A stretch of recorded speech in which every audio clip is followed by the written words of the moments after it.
Hey y'all, and thank y'all for tuning in. Now, if this is your first time, welcome. Now, if you've been here before, welcome back. Y'all, I am truly excited because we're going to go over Mama's Southern Cabbage recipe, y'all. And on this channel, the food is always the star.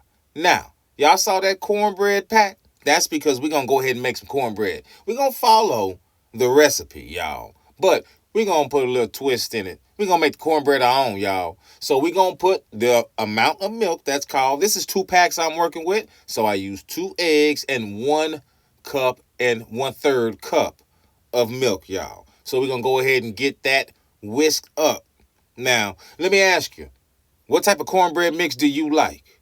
It matters not the cornbread mix that you use, y'all. Just follow the recipe. It doesn't matter if it's Jiffy, cornbread that you making from scratch, or another brand of cornbread mix that's already pre-made for you.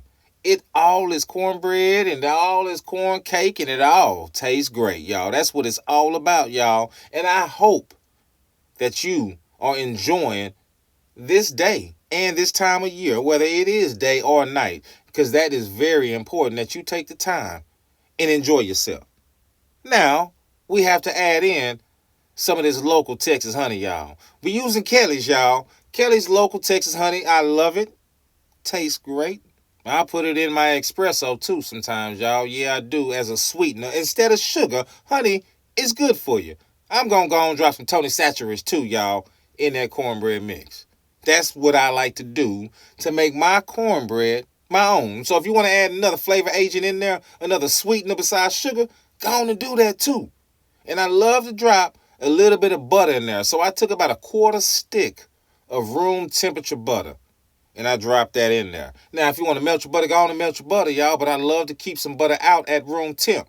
Now, we're going to go ahead and spray down this Pyrex as is. And we're going to go ahead and put that cornbread mix in there, y'all. We're going to use the whisk.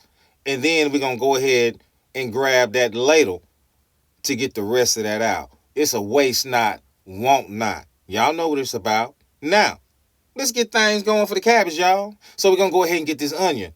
We're going to make sure we hold the knife proper, y'all. Fingers, tuck, index, thumb. Protect your fingers, y'all. Make sure you hold the knife the proper way. We've covered it on several videos, y'all. Go back and watch a few, because I got some good stuff for you to watch anyway. Now we're working with the bacon. We're using thick, sliced bacon.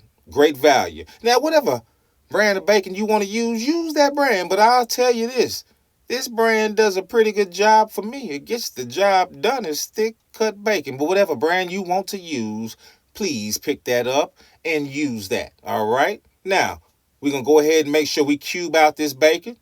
Knife needs to be sharp. Fingers need to be tucked. Now, we moving on to the cabbage. This cabbage has been washed. Make sure you wash it. Now, this bottom piece that I showed y'all right there, we're going to keep that. We're going to plant that, and we're going to grow that, y'all. That's what it's all about with that. Now, we need to cut this core, though. This core is important. We need to get that core out of the cabbage. We don't want to cook that. So cut it, take your knife, pop it out. That's all you got to do. Watch your fingers and make sure you hold in the knife the proper way, y'all. I can't stress that enough. We all need our hands in this world, all right? So keep your fingers safe.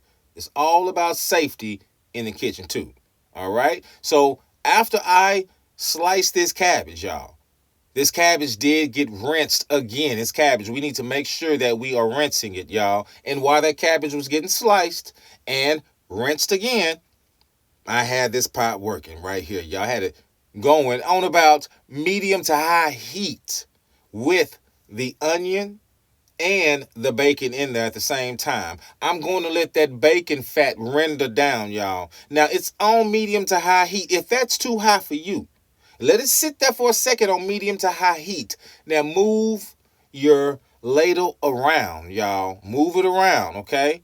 Make sure you move it. That bacon will stick. And if it does stick, cut the heat down. Don't panic. It's okay. I got something for that too, because I'm going to let the bacon kind of stick in this. That way you can see how I remedy that issue. Now, I did cut the heat down. Again, you must cut that heat down. So when that bacon begins to stick like that, again, I said don't panic. I said don't panic for a reason, because this remedy will be coming soon. I want the bacon to stick a little bit longer. I want y'all to see that brown, that rendering, that fat turning brown there in this pot that I'm going to be cooking the cabbage into as well, y'all. So when I cut it down, I didn't cut it down from medium high heat to low. I cut it down from medium high heat to about medium. So it's still working at a fair temperature. Now, what I'm going to do here, midway after that sizzle and that bacon gets to sticking pretty decent and I get that browning on the bottom of the pot that you see right there, now I'm cutting it down to low. And I'm going to work it a little bit longer on low heat. I'm going to move it, work it a little bit longer. I'm talking this out for a reason. It's very important. And one thing I did forget to tell you, I have a bay leaf in there. And that bay leaf was in there after I got the bacon to start rendering down a little bit. Once that fat started to break up in that bacon, I dropped that bay leaf in there.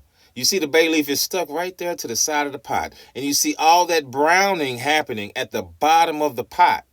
That browning, I want it to be there for a specific reason. It's going to draw out all the flavor that I need. And this process took me maybe about 8 minutes in total.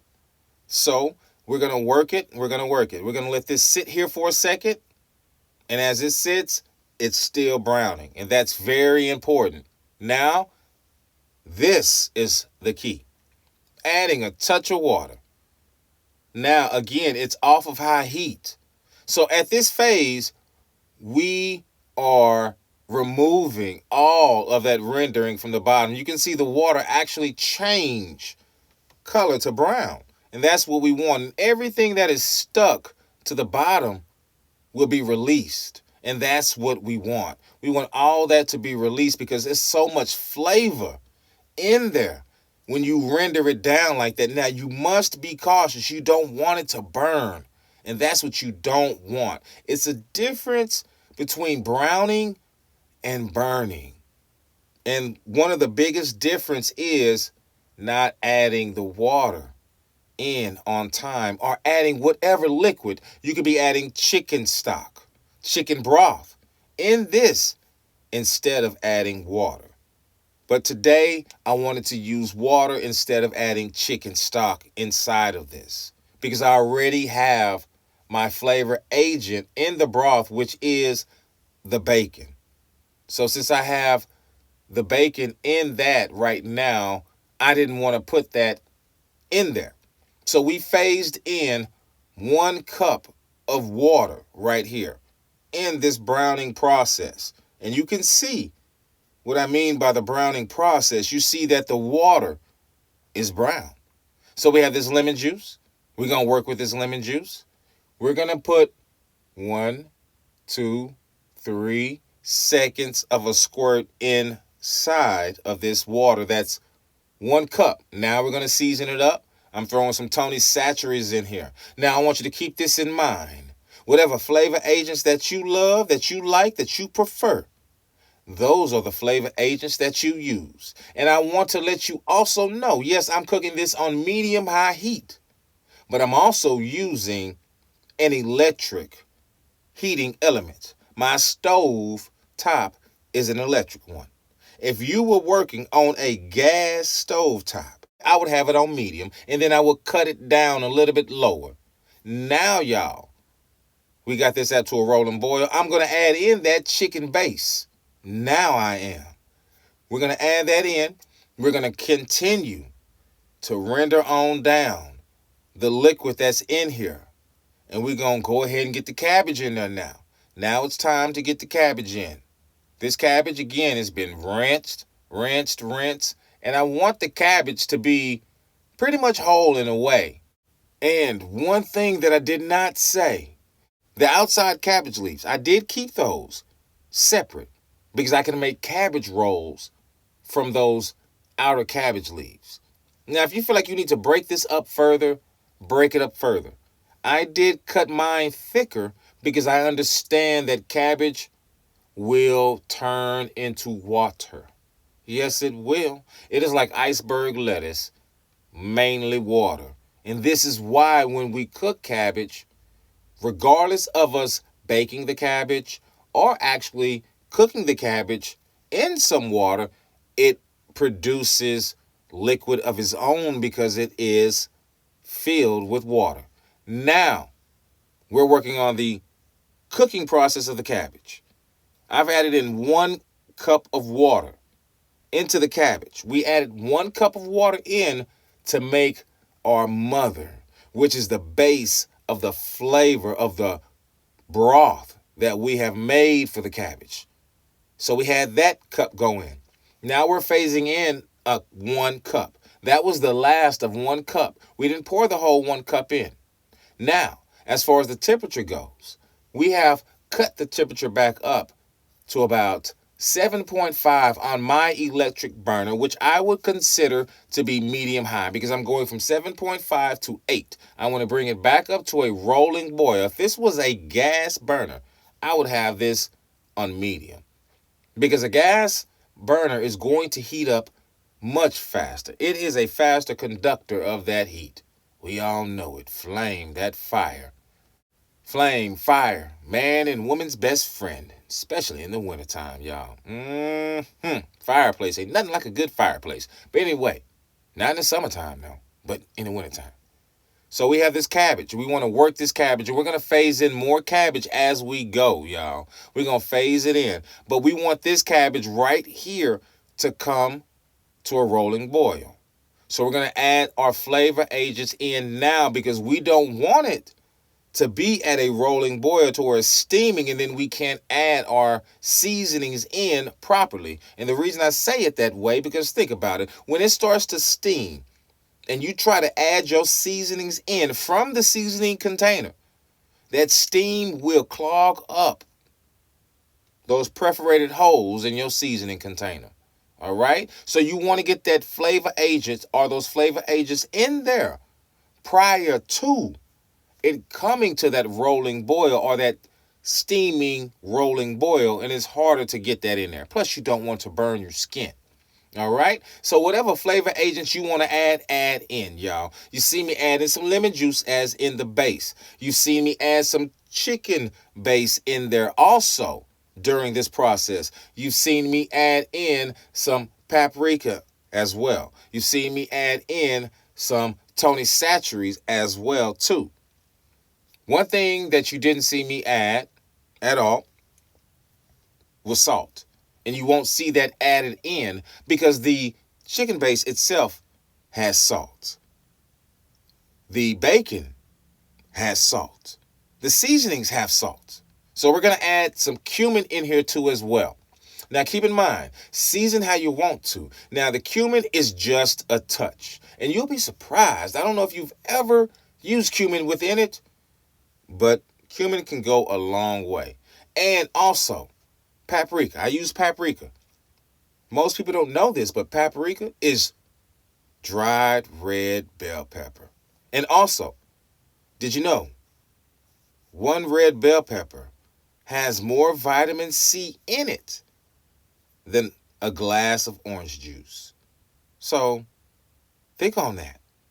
I think it has more vitamin C in it than 3 glasses of orange juice in a red bell pepper. So if you are trying to work on the health kick and you cannot enjoy orange juice and you need that vitamin C and you really don't like pills, add red bell pepper into your diet. So now we've added 2 more cups of water because we got to that boiling point. And now take a look at where we are with this cabbage, y'all. Now it's starting to look real good. Now, we're not quite there yet, but it's time to cover it up. We almost there, y'all. We want to get this to a rolling boil. And now we get it to the rolling boil, and we let this cabbage cook until you like the consistency of it. And I tell you, look at that. Ooh, that look good there. Now, I'm telling you, look at that cabbage, y'all. I mean, that cabbage looks so good, I don't know what to say. That's some southern cabbage. Now, oh, yes. There it is. There it is. Okay, Salisbury steak. Coming soon, y'all. We ain't gonna do the recipe today, but I want y'all to let me know what we missed so we can add it to the playlist. We trying to be in your up next section, in your browser section, y'all, in your suggested video section. So please be sure to like, comment, and subscribe, and we'll see y'all on the next side.